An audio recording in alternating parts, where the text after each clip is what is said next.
A 12-year-old girl gets kicked out of the cockpit.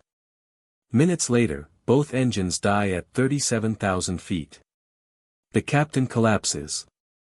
The co-pilot is panicking. 200 lives hang in the balance.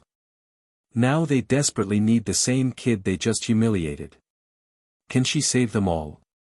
Before you watch full story, comment below from which country are you watching. Don't forget to subscribe for more amazing stories. Captain Luis Rodriguez's voice cut through the cockpit like a whip crack. His face was red, his finger pointing at the cockpit door where a 12-year-old girl stood frozen in her purple NASA hoodie. "Sir, I just wanted to see," Maya began. "I don't care what you wanted. This is a restricted area. Flight attendant, get this kid back to her seat now." First Officer Marcus Webb turned in his seat, looking uncomfortable. "Captain, she's just curious. Maybe we could." "No." Rodriguez cut him off. Post 9/11 regulations are crystal clear. No unauthorized personnel in the cockpit. Period. End of discussion. The senior flight attendant, Patricia, grabbed Maya by the shoulder and pulled her away. "I'm so sorry, Captain. She slipped past me when I was dealing with a drink spill. Just get her out of here." Rodriguez turned back to his instruments, muttering loudly enough for Maya to hear. Kids these days think they can do whatever they want. Regulations exist for a reason. Security protocols, chain of command. Webb looked back at Maya, his expression almost apologetic. But he said nothing. He was the first officer. The captain was in command. Maya stumbled back into the cabin, her face burning with embarrassment. The passengers in the first few rows had heard everything. They stared at her. Some looked amused, whispering to their seatmates. Others looked annoyed, as if Maya had personally inconvenienced them. A businessman in 3C actually shook his head in disapproval and muttered something about entitled kids. A teenage girl in 5A snickered and pulled out her phone, probably texting her friends about the weird kid in the purple hoodie who got kicked out of the cockpit. Patricia walked her all the way back to 32A, her grip firm on Maya's shoulder. Other passengers watched as they passed. Maya felt like a criminal being escorted to jail. "Honey, you cannot do that," Patricia said, her voice kind but firm. "The cockpit is off-limits during flight. It's a federal regulation. Do you understand?" "Yes, ma'am," Maya whispered, sliding into her window seat. Her hands were shaking. Not from fear. From humiliation. "I know you're interested in aviation. That's wonderful. But there are rules. For everyone's safety. Okay?" "Yes, ma'am. Stay here. Please." She walked away, and Maya pulled her hood up over her head, trying to disappear into the fabric. She slumped down in her seat, staring at the back of the seat in front of her. The elderly man in 31A leaned over. "Don't worry about it, sweetheart. We all make mistakes." The captain was just doing his job. But that didn't make Maya feel better. She had just wanted to see the flight deck. Just wanted to watch real airline pilots work. Just wanted to ask them about the systems, the procedures, the feeling of commanding a jet this size. Just wanted to feel close to her father again, to the world of aviation that had been her entire childhood. But now she had been yelled at, humiliated in front of an entire cabin full of people, and sent back like a misbehaving child. Because that's what she was. Just a kid. Just a kid who happened to have 312 hours of flight time, just a kid who could land a T-38 in a crosswind. Just a kid who knew emergency procedures that most commercial pilots only practiced in simulators. Just a kid whose father had been one of the best fighter pilots in the Air Force. But none of that mattered now. They didn't know. They couldn't know. Her training was illegal. Her experience was unofficial. Her knowledge was worthless without credentials. Maya stared out the window at the clouds below, feeling small and stupid and alone. The embarrassment burned in her chest. She imagined what her father would say. "Viper, you should have known better. Cockpit security is serious business. You don't just walk into someone's office uninvited." But her father would also understand. Hawk had been the same way as a kid, curious, eager, unable to resist the pull of aviation. Maya pulled out her phone and stared at her wallpaper. A photo of her father standing beside an F-16, hand resting on the nose, that characteristic Hawk Donovan smile on his face, confident, capable, alive. Maya missed him so much it physically hurt. She had no idea that in exactly 17 minutes, those same pilots who had yelled at her would be desperately calling for her help. She had no idea that Captain Rodriguez's harsh words would be forgotten in the face of an impossible emergency. She had no idea that her father's training, all those illegal hours, all those secret lessons, all those emergency procedures drilled into her memory, was about to save 216 lives. But right now, in this moment, Maya just felt like what she was, a 12-year-old girl who had made a mistake and gotten humiliated for it. She pulled her hood tighter and closed her eyes, trying not to cry. March Air Reserve Base, California, 12 years earlier. Major William Hawk Donovan was not supposed to bring his infant daughter to a military flight line. But when your wife dies 3 weeks after giving birth and you have nobody else to help, you do what you have to do. So 6-month-old Maya came to work wrapped in a pink blanket, sleeping in a car seat tucked behind Hawk's desk in the squadron-ready room. The other pilots thought Hawk was insane. The commanding officer should have grounded him. But Hawk was the best pilot in the 452nd Fighter Wing, 3,847 flight hours, combat missions over Iraq and Afghanistan, and a reputation for landing aircraft that other pilots would have ejected from. When Hawk Donovan walked into a briefing room, people listened. So nobody complained when Maya started crawling across hangar floors at 14 months. Nobody said anything when a 3-year-old Maya sat in her father's lap during tactical briefings, playing with toy F-16s while the squadron discussed combat maneuvers. By age 5, Maya could identify every aircraft by sound alone. Eyes closed, she would point skyward, "That's a C-17. That's an F-16. That's a civilian Cessna." Hawk would smile and ruffle his daughter's hair. "Good ears, Viper. Why do you call me that, Dad?" "Because you're quick. You see things before they happen. Like a viper watching prey." But Hawk knew the real reason. He saw himself in his daughter, the same focus, the same instinct, the same thing that made certain people born to fly. Maya was 8 years old the first time her father let her touch the controls of a real jet. It was a Saturday morning in June. Temperature already 94 degrees by 0800 hours. Hawk had signed out a T-38 Talon Trainer 4, proficiency training. What the logbook didn't say was that an 8-year-old girl sat in the rear cockpit, wearing a flight suit rolled up at the sleeves and ankles, a helmet 3 sizes too big wobbling on her small head. "This is illegal in about 47 different ways," Hawk said over the intercom as they taxied toward the runway. "If anyone finds out, I lose my wings, my pension, and probably go to jail. Understand?" "Yes, sir. So we never talk about this. Not to teachers. Not to friends. Not to anyone. This is between us. Deal?" "Deal, Dad." Hawk smiled, though Maya couldn't see it from the back seat.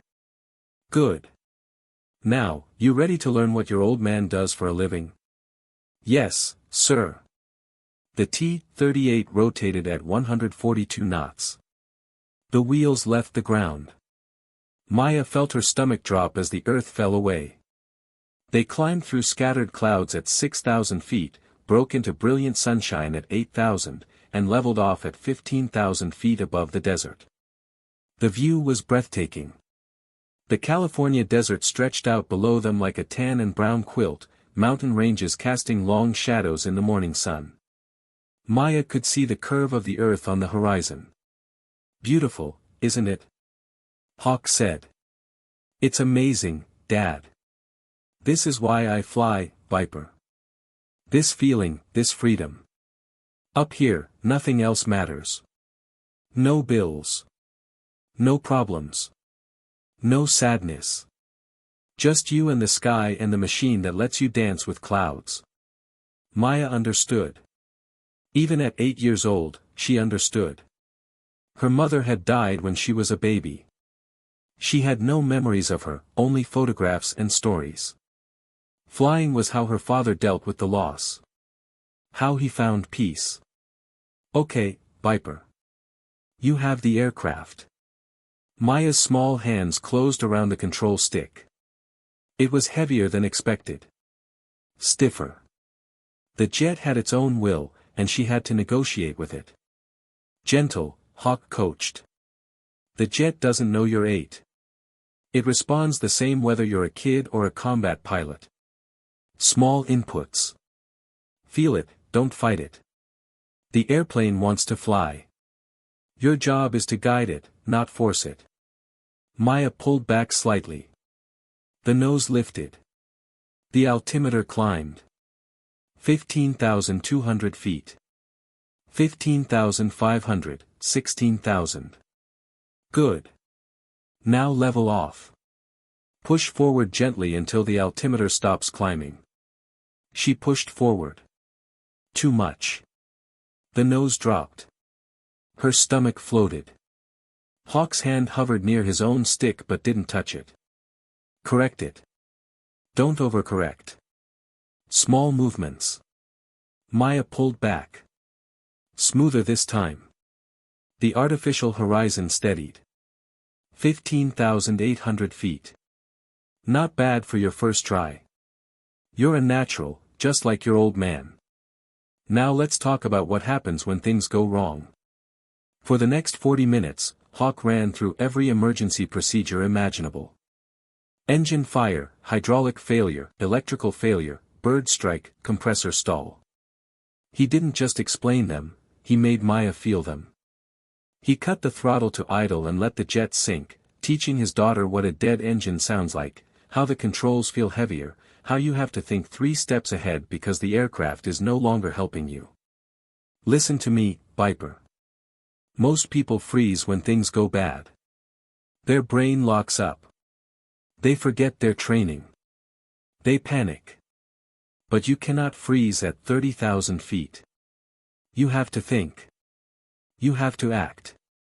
You have to fly the airplane all the way to the ground, no matter what. Say it back to me. Fly the airplane all the way to the ground. Again. Fly the airplane all the way to the ground. One more time, like you mean it. Fly the airplane all the way to the ground. Good. Don't ever forget that. I don't care if both engines are on fire and the wings are falling off. You fly that airplane until it stops moving. You understand me? Yes, sir. That's my girl. They flew together every other weekend for the next 4 years. By age 10, Maya could execute a perfect aileron roll. By 11, she could land the T-38 on the numbers with Hawk's hands completely off the controls. By 12, she had 187 hours in her secret logbook that nobody else would ever see. But it wasn't just about the flying. It was about the time with her father. The conversations at 30,000 feet. The shared understanding that this freedom, this beauty, this perfect marriage of man and machine, was what life was really about.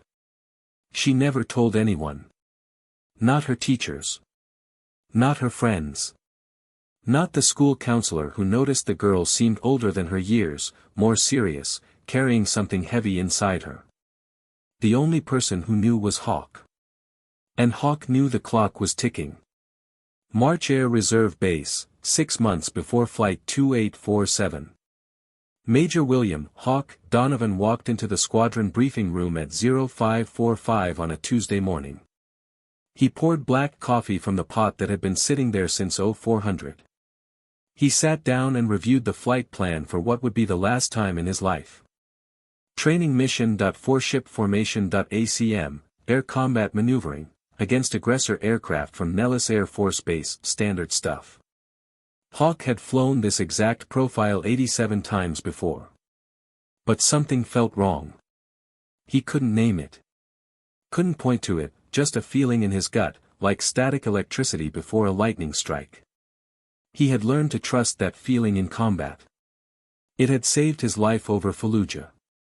It had saved his wingman over Kandahar. They took off at 0630. 4 F-16s. Hawk in the lead. The morning sun turned the desert gold. Perfect flying weather. They hit their training airspace at 18,000 feet.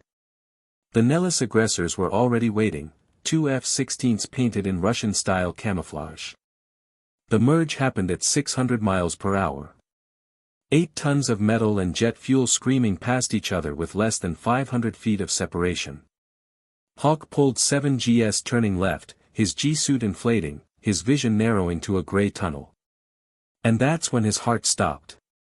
Not slowed. Stopped. Cardiac arrest at 22,000 feet. Hawk's hands fell from the controls. His head slumped forward. The F-16 rolled inverted and began to dive. Viper 1, say status, his wingman called. No response. Viper 1 is in trouble. Viper 1 is diving. The F-16 fell through 15,000 feet. 12,000, 10,000.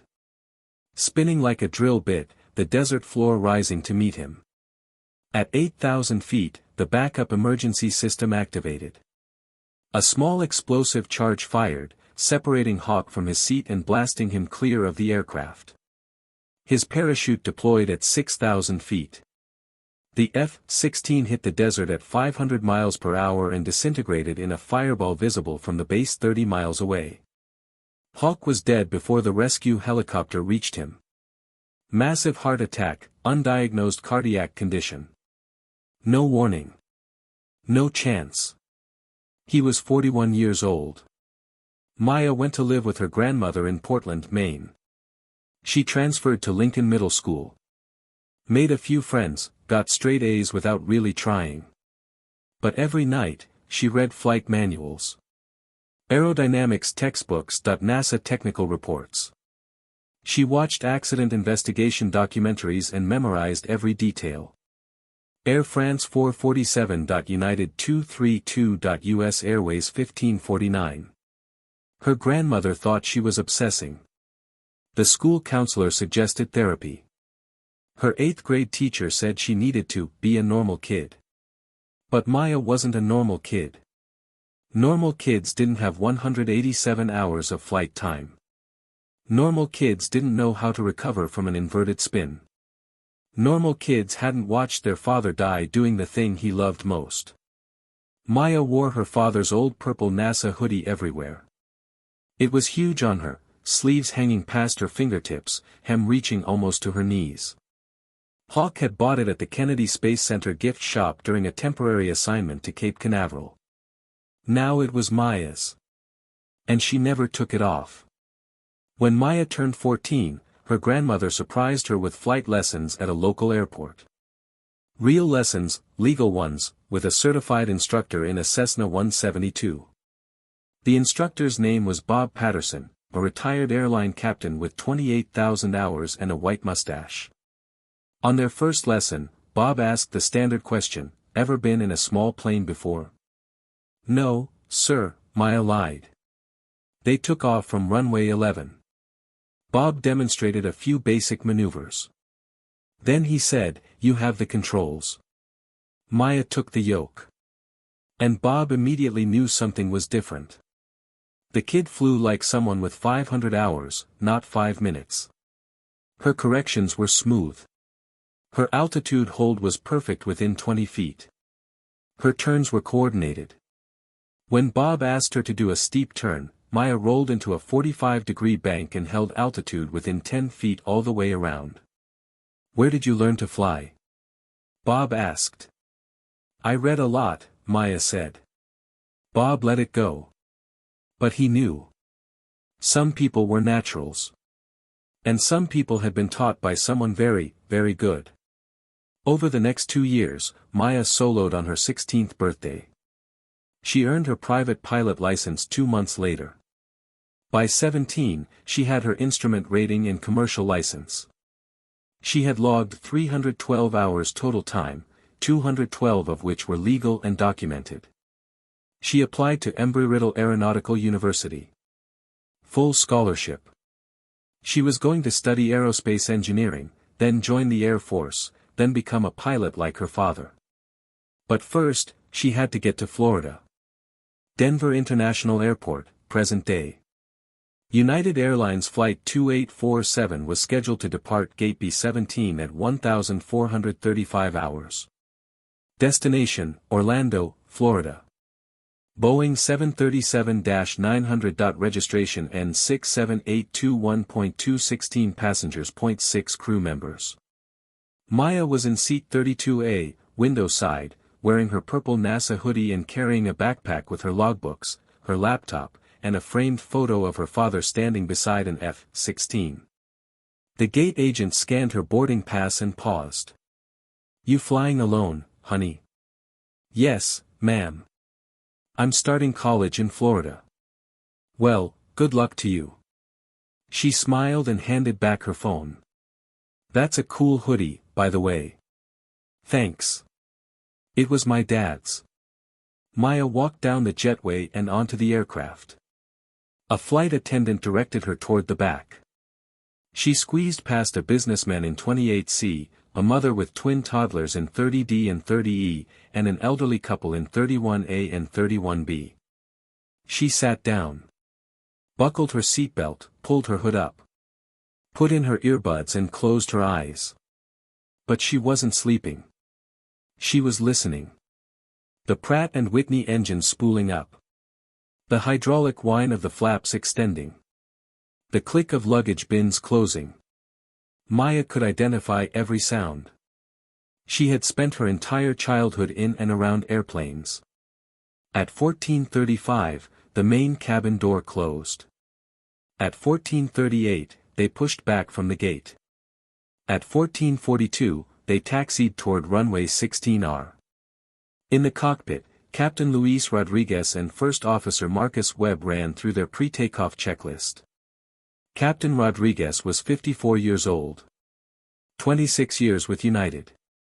19,847 flight hours. He knew this airplane like his own car. First Officer Marcus Webb was 31 years old. 7 years with United. 4,200 flight hours. He was good. Precise. By the book, but he had never faced a real emergency. At 14:47, the tower cleared them for takeoff. United 2847, runway 16R, cleared for takeoff. Cleared for takeoff, 16R, United 2847. Captain Rodriguez advanced the throttles. The engines roared. The 737 accelerated down the runway. At 142 knots, Rodriguez pulled back on the yoke. The nose lifted. The wheels left the ground. They were airborne. The climb out of Denver was smooth. Clear skies. Light winds. Visibility unlimited. They leveled off at 37,000 feet at 1,512 hours. The seatbelt sign chimed off. Everything was perfect. For exactly 18 minutes. At 1,530 hours, Maya unbuckled her seatbelt and stood up. She had been thinking about it since boarding. She just wanted to see the flight deck. Just wanted to ask the pilots about their route, just wanted to feel close to aviation again. She walked forward through the cabin. Patricia, the senior flight attendant, was in the galley preparing drinks. "Excuse me," Maya said. "Can I ask the pilots a question?" Patricia looked down at her. Purple hoodie, skinny kid, serious eyes. "What kind of question, honey?" "I'm going to school to be an aerospace engineer. I just wanted to ask them about the flight systems on the 737. Patricia hesitated. Then she smiled. Let me check with them. She picked up the interphone and called the cockpit. A brief conversation. Then she hung up and turned back to Maya. Captain says you can come up for a quick visit. But just for a minute, okay? Thank you. Patricia unlocked the cockpit door and opened it. Maya stepped inside. The flight deck was smaller than she expected. 2 seats, hundreds of switches, screens glowing with flight data, and through the windscreen, nothing but blue sky and white clouds stretching to infinity. Captain Rodriguez turned in his seat. So you want to be an engineer, huh? Yes, sir, and a pilot. Well, this is a 737-900. We're cruising at 37,000 feet, 485 knots ground speed. Flight management system is handling navigation. Autopilot is engaged. Pretty boring, actually. Maya nodded, taking it all in. Her eyes scanned the instruments. Airspeed, altitude, heading, engine instruments. Everything looked normal. Can I sit in the jump seat? Just for a minute. Rodriguez glanced at First Officer Webb, who shrugged. Sure, kid. For a minute. Maya climbed into the jump seat behind the captain's chair. She buckled the harness. Her heart was pounding. This was the closest she had been to a real airliner cockpit. The closest she had felt to her father in 6 months. So what got you interested in aviation? Webb asked. My father. He was an Air Force pilot.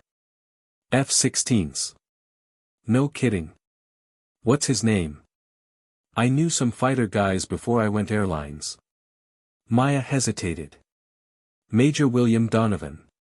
He flew out of March Air Reserve Base. Rodriguez turned sharply. Hawk Donovan. Maya's eyes widened. You knew him? Knew him? Kid, I flew C-130s out of March in the early 2000s. Your dad was a legend. Everyone knew Hawk. I heard he died last year. I'm sorry. 6 months ago, Maya said quietly. Rodriguez was about to say something else when the alarm sounded. Beep beep beep.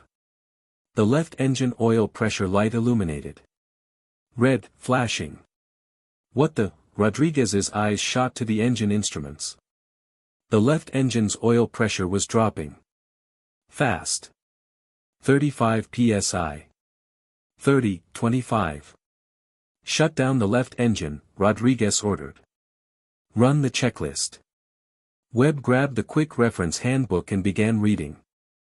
Engine failure or shutdown checklist, auto throttle, disengage. Rodriguez clicked off the auto throttle. Thrust lever, close. Rodriguez pulled the left throttle to idle. Fuel control switch, cut off. Rodriguez moved the switch. The left engine wound down. Engine failure confirmed. Single engine operations, Webb said. Rodriguez keyed the radio. Denver Center, United 2847, we've shut down the left engine due to oil pressure loss. Requesting priority handling and vectors back to Denver. United 2847, Roger. Turn left heading 270. Descend and maintain flight level 250. Left 270, descend to flight level 250, United 2847. Rodriguez turned to Maya. Okay, kid, I need you to get out of that seat and go back to the cabin. We have a situation here. Yes, sir. Maya started to unbuckle. Wait, did you say your father was Hawk Donovan? Yes, sir. Rodriguez looked at her for a long moment. What's your name? Maya Donovan. Well, Maya, your dad was one hell of a pilot. Now get back to your seat and buckle up. We're going to be fine, but I need you safe back there. Yes, sir. Maya climbed out of the jump seat. Patricia was waiting at the cockpit door, her face worried. Come on, honey. Back to your seat. Maya walked back through the cabin. Passengers were nervous but not panicking. The flight attendants were preparing for an emergency landing. Maya slid into 32A and buckled her seatbelt. She stared out the window at the wing. The left engine was shut down, its turbine blades motionless. But the right engine was still running. They had one good engine. That was enough. Single-engine landings were routine. They were going to be fine. And then Maya heard it. A sound that made her blood run cold. A metallic grinding from the right engine. Faint. Almost imperceptible, but unmistakable if you knew what to listen for. Compressor stall. Maya's hand shot to her seatbelt buckle. She had to warn them. She had to. But before she could move, Captain Rodriguez's voice came over the PA system. "Ladies and gentlemen, this is the captain. As you may have noticed, we've shut down our left engine as a precaution. This is not an emergency. The aircraft is designed to fly perfectly well on one engine. We're returning to Denver and should be on the ground in about 20 minutes. Flight attendants, prepare the cabin for landing." Maya wanted to scream. She wanted to run to the cockpit. She wanted to tell them that the right engine was about to fail too. But she was just a kid. They had already sent her away. They wouldn't listen. So she sat there, gripping her armrests, listening to the grinding sound get louder. And louder. And louder. At 1,531 hours, 26,000 feet above the Rocky Mountains, the right engine began to die. In the cockpit, First Officer Webb saw it first.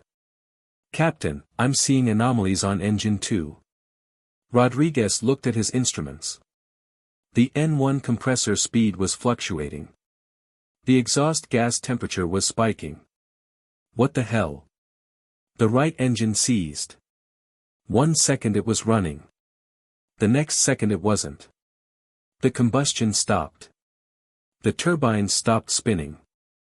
The only sound was the wind screaming past the fuselage. They were gliding. Both engines dead. Mayday, mayday, mayday. Rodriguez keyed the radio. United 2847, dual engine failure, we are declaring an emergency. United 2847, say again. Both engines are gone. We are a glider. There was a pause on the radio. Then a different voice, sharper, more urgent. United 2847, Denver Center, Roger. Understand dual engine loss. Nearest suitable airport is Centennial, bearing 090, 32 miles. Current altitude. Flight level 260, descending through 255. Webb was frantically running restart procedures. Cross-bleed, ignition, starter, nothing. "They're not restarting," Webb said, his voice tight. Rodriguez was calculating. A 737 has a glide ratio of about 17 to 1. They were at 25,000 feet. That gave them about 80 miles of glide range. Centennial was 32 miles away. They could make it. Maybe. "Set up for Centennial," Rodriguez ordered. "Give me the numbers." But Rodriguez wasn't feeling well. His left arm tingled. His chest felt tight. The stress was crushing him. And then Captain Luis Rodriguez, 26 years with United, 19,847 flight hours, slumped forward in his seat. Heart attack. First Officer Marcus Webb was alone. Webb stared at his unconscious captain. At the altimeter spinning down at the mountains below. His hands were shaking.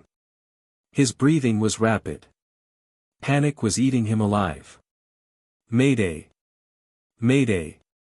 United 2847, the captain is unconscious. I'm alone up here. United 2847, Denver Center, Roger. We're getting emergency services ready at Centennial. Can you continue? I don't know. I've never. Webb's voice cracked. He had trained for this in the simulator. Dual engine failure, captain incapacitation. He had done it dozens of times. But the simulator always had an instructor who could pause the scenario, who could reset everything if you crashed, who could say, let's try that again. There was no reset button now. 216 people behind him. Families, children, people with futures and dreams and loved ones waiting for them. And he was supposed to save them all. His vision was narrowing. His heart was hammering. He could feel the panic attack coming, the same way he had felt them in college during exam week. The tightness in his chest, the inability to think clearly, the overwhelming certainty that he was going to fail. The cockpit door burst open. Patricia stumbled in, tears streaming down her face. Is there anything I can do? Can I help with? Get me a doctor. Get me someone who can help. Webb shouted, his voice shrill with fear. There's no doctor on board. I already asked. Then I don't know what to do. I can't, I'm not. The altimeter read 21,500 feet. 21,000, 20,500. They were falling. Webb's hands were frozen on the yoke. He knew he should be trimming for best glide speed. He knew he should be configuring the aircraft. He knew he should be doing something. But his brain wouldn't work. The panic had taken over. Wait. Patricia's eyes widened. The kid, the girl in the purple hoodie. What kid? Webb didn't even look at her. He was staring at the instruments, watching them tell him that everyone was going to die. The one who was just up here. The one Captain Rodriguez yelled at earlier. She said her father was a fighter pilot. She was asking about flight systems. I don't care about some kid. Webb screamed. I need a real pilot. I need someone with experience. She said her father taught her to fly. She said she has flight hours. She knew the systems. She was asking technical questions. Webb turned to look at her. His face was pale. Sweat dripped down his temples. How old is she? I don't know. 12, 13. But she knows planes. When she was up here earlier, she was looking at the instruments like she understood them. She was asking about the flight management system and the autothrottle and. Webb's rational mind knew this was insane. A 12-year-old girl. What could a child possibly know about flying a Boeing 737? This was desperation talking. This was grasping at straws. But his rational mind wasn't in control anymore. His panicked mind was. And his panicked mind said, you're going to crash. You're going to kill everyone. You need help.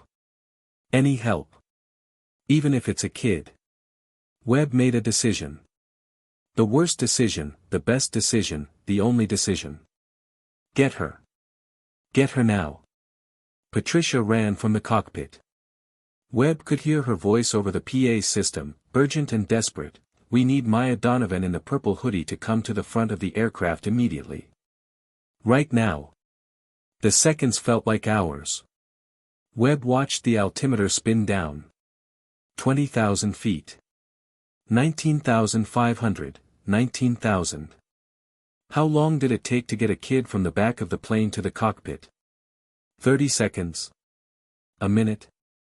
They didn't have a minute. United 2847, current altitude. Denver Center called. 19,000. Webb's voice was breaking. We're descending through 19,000 feet. Roger. Centennial Airport is at bearing 090, 26 miles. You should have it in sight. Webb looked out the windscreen. He could see it. A thin line in the distance that so far away, too far away. 30 seconds later, 30 seconds that felt like 30 minutes, Patricia returned with Maya. The girl stood in the cockpit doorway, her purple hoodie almost comically oversized on her thin frame, her blue eyes taking in the scene with an intensity that didn't belong in a child. The unconscious captain slumped in his harness. The panicking first officer gripping the yoke like it was a life preserver. The altimeter reading 18,500 feet and dropping. Maya didn't freeze. Didn't panic. Didn't ask questions. She just said, very calmly, "Sir, my call sign is Viper. My father was Major William Donovan, 452nd Fighter Wing. He taught me to fly. I have 312 hours total time, 187 in military jets. Let me help." Webb stared at her. At this child. This impossible child who shouldn't be able to help but might be the only chance they had. This girl he and the captain had humiliated and dismissed just minutes before. And in that moment, Webb understood something: pride doesn't matter when people are dying. Regulations don't matter when you're out of options. Age doesn't matter when knowledge is what you need. Do you know what a glide ratio is? Webb asked, his voice barely above a whisper. Yes, sir. The 737s is approximately 17:1. At 18,000 feet, we have about 68 miles of glide range. Centennial is 26 miles away. We can make it if we manage our energy correctly. Webb's mouth fell open. The kid wasn't just repeating something she'd read. She was calculating. Thinking, operating. What's your best glide speed? Maya asked. I don't. It's 220 knots, Maya said, her voice still calm. You're flying 245. You're bleeding energy. You need to slow down and trim for best glide. Webb looked at the airspeed indicator. 245 knots. The kid was right. He was wasting altitude. How do you know this? Webb whispered. How does a 12-year-old know this? Maya looked him straight in the eye. Because my father taught me that when everything goes wrong, you don't panic. You don't freeze. You fly the airplane. You think. You act. And you fly the airplane all the way to the ground, no matter what. Now let me help you, sir. Please. Webb looked at the altimeter. 18,000 feet. 17,500, 17,000. He looked at Captain Rodriguez, unconscious and dying. He looked at Maya, a child who spoke like a pilot. And he made the decision that would save 216 lives. Okay, Viper. Get in the jump seat. We need you. Maya climbed into the jump seat and buckled the harness. Her hands weren't shaking. Her breathing was steady. This was what her father had trained her for. Every weekend flight, every emergency procedure, every conversation about staying calm when everything goes to hell. Talk to me, Viper, Webb said. What do I do? First, trim for 220 knots. You're still too fast. Webb adjusted the trim. The nose pitched up slightly. The airspeed bled off to 220. Good. Now, where's Centennial? Webb pointed. 12 o'clock, 28 miles. Maya could see it. A thin black line in the distance. What's our altitude? 17,000. Maya did the math in her head. 17,000 feet is 3.2 miles. Times 17. About 54 miles of range. They had 28 to go. We're high, Maya said. We need to lose altitude without losing too much range. Use speed brakes in bursts. 5 seconds on, 5 seconds off. That'll increase the descent rate too much. Only if you leave them deployed. Short bursts will bleed altitude without killing the glide. Webb hesitated. Then he pulled the speed brake handle. The aircraft pitched down. The sink rate jumped to 2,500 feet per minute. Maya counted. 1.2.3.4, 5.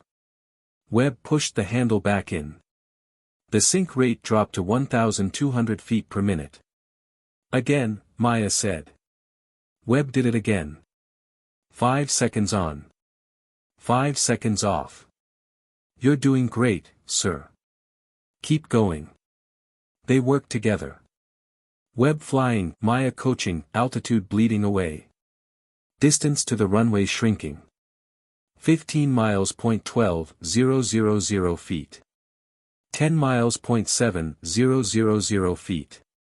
5 miles. 3,500 feet. United 2847, Centennial Tower, you're 5 miles out. Runway 17R is clear. Wind calm. Emergency equipment standing by. Roger, Centennial, Webb said. His voice was steadier now. 5 miles, runway in sight. Maya could see it clearly now. The runway, the approach lights. The emergency vehicles lined up along the taxiway. You're going to make it, sir, Maya said. But we need to configure for landing. When do you want gear? Not yet. Too much drag. Agreed. Wait until you're sure you have the runway made. They descended through 2,000 feet. The ground was rushing up now. Details becoming clear, buildings. Roads. Trees. For miles. 1,800 feet, Webb said. Looking good. You've got this. 3 miles. 200 feet. Okay, Maya said. Gear down. Now. Webb dropped the landing gear. 3 green lights locked. Beautiful. Flaps 15. Webb extended the flaps. The nose pitched down. The sink rate increased. 2 miles. 800 feet. Flaps 30. More drag. More sink. But they had the altitude. They had the speed. 1 mile. 500 feet. Flaps 40. Full landing configuration. Webb extended full flaps. The 737 hung in the air, sinking, the runway filling the windscreen. 300 feet. 200 feet. 100 feet. Flare, Maya whispered. Webb pulled back on the yoke. The nose lifted. The sink rate bled off. The main gear kissed the runway with barely a chirp. The nose gear settled gently. Webb stood on the brakes. The tires screamed. The aircraft shuddered. And Flight 2847 rolled to a stop 3,200 feet down the runway. They were down. They were alive. Every single person. The emergency vehicles swarmed the aircraft within seconds. Fire trucks, ambulances, police cars. The passengers evacuated via stairs. Everyone was crying. Hugging. Thanking God. Maya was the last one off. She stood on the tarmac, her purple hoodie pulled tight against the Colorado wind, watching the medics work on Captain Rodriguez. He was alive. Unconscious, but breathing. First Officer Marcus Webb walked over, his legs shaking. Kid, Viper, I don't even know what to say. You landed the plane, sir. I just helped. No. Webb's voice was firm. You saved us. All of us. If you hadn't been here. But I was here. My father taught me to be ready for the moment when people would need me. Today was that moment. An FAA investigator approached. A serious woman with a clipboard and sharp eyes.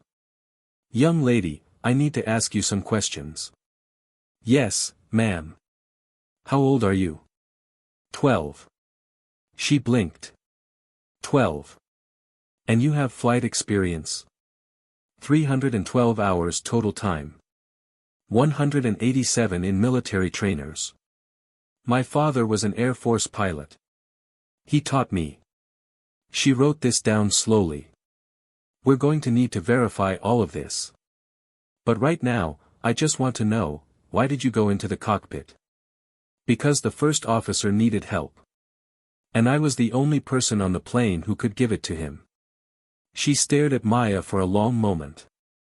Then closed her notebook. What did you say your call sign was? Viper, ma'am. Well, Viper, I've been investigating aviation incidents for 20 years. And I've never seen anything like this. Your father would be very proud. Maya felt the tears coming. The first tears since the funeral. She pulled her hood up tighter. Thank you, ma'am. That night, the news went viral. 12-year-old girl saves 216 lives after dual-engine failure. Every major network, every news site. Everyone wanted the story of the girl in the purple NASA hoodie who shouldn't have been able to do what she did. But Maya said no to all the interviews except one, to a small aviation magazine her father used to read.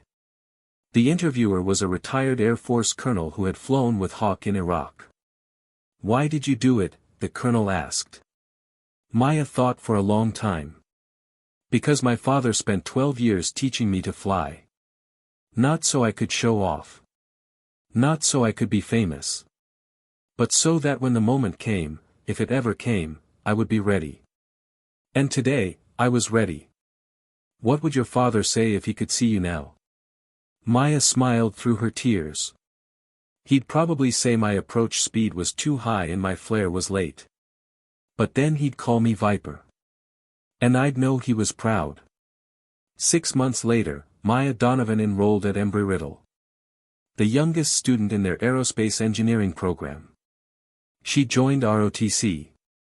She earned her flight instructor rating. First Officer Marcus Webb recovered and returned to flying. He requested Maya as his cockpit observer whenever possible. United Airlines allowed it, understanding that some bonds go deeper than regulations. Captain Rodriguez survived his heart attack and retired. He sent Maya a letter, "You saved my life and 215 others. Your father taught you well. The sky needs you, Viper." The NTSB investigation concluded that contaminated fuel had caused both engines to fail, a 1 in 10 million occurrence. Changes were made. Procedures updated. Lives would be saved because of Flight 2847. As for Maya, she kept the purple NASA hoodie. Wore it on every flight. And whenever someone asked why, she gave the same answer. It reminds me to fly the airplane all the way to the ground. No matter what. 5 years later, Maya graduated at the top of her class. She commissioned as a second lieutenant in the United States Air Force. She earned her wings. And when it came time to choose her aircraft, she requested the F-16. The same jet her father flew. On her first day at Luke Air Force Base, her flight instructor asked her call sign. Maya smiled. Viper, sir. Why Viper? Because my father gave it to me. And I plan to earn it every single day I fly. 20 years after her father's death, Major Maya Viper Donovan became the commander of the 452nd Fighter Wing at March Air Reserve Base. The same squadron her father had commanded. And every time she strapped into an F-16, every time she rolled down the runway and pulled back on the stick and felt the earth fall away, she whispered the same thing. I'm flying the airplane all the way to the ground, Dad. Just like you taught me. And somewhere, somehow, Hawk was smiling.